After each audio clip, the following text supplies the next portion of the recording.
Hi hello friends, welcome to my channel. ఈరోజైతే నేను మీకు చాలామందికి ఉన్న డౌట్ అయితే క్లియర్ చేద్దామని అనుకున్నా. అది ఏంటి అనేది అంటే, మనం బ్యాంగిల్కి ర్యాపింగ్ చేసిన తర్వాత కూడా సైజు సేమ్ ఉంటుందా లేదా, అంటే 1 ఇంచ్ కానీ 2 ఇంచెస్ కానీ మనం డిఫరెంట్ ఉంటుందా అని నన్ను కస్టమర్స్ అడిగారనమాట. సో వాళ్ళతో పాటు మీకు కూడా ఎవరికైనా డౌట్ ఉంటే అది క్లియర్ అవుతుందని అనుకుంటున్నాను ఈరోజు ఈ వీడియోలో. సో కిడ్స్ బ్యాంగిల్ చూడండి, నేను నార్మల్గా అది 1.2 సైజు. సో అదేంటంటే, మనం నార్మల్గా స్కేల్తో చూసినప్పుడు 5 ఇంచెస్ ఉంది. ర్యాపింగ్ చేశాక కూడా 5 ఇంచెసే ఉంది. ఇందులో ఫ్లాట్ కూడా నేను మీకు చూపిస్తున్నా. ఫ్లాట్కి రౌండ్కి కూడా ఏమన్నా డిఫరెంట్ ఉంటుందా అని కూడా అడిగారు. సో ఫ్లాట్ కానీ రౌండ్ కానీ ఏ బ్యాంగిల్కైనా కానీ మనం ర్యాపింగ్ చేశాక ఏ డిఫరెన్స్ అనేది ఉండదండి, సేమ్ ఉంటుంది.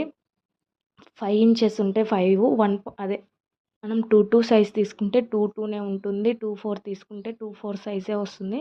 దాంట్లో ఎటువంటి ప్రాబ్లం అయితే రాదండి. సో థ్యాంక్ యూ అండి. Thank you for the watching video. మీకు కనుక నా వీడియో నచ్చినట్లయితే ప్లీజ్ సబ్స్క్రైబ్ మై ఛానల్.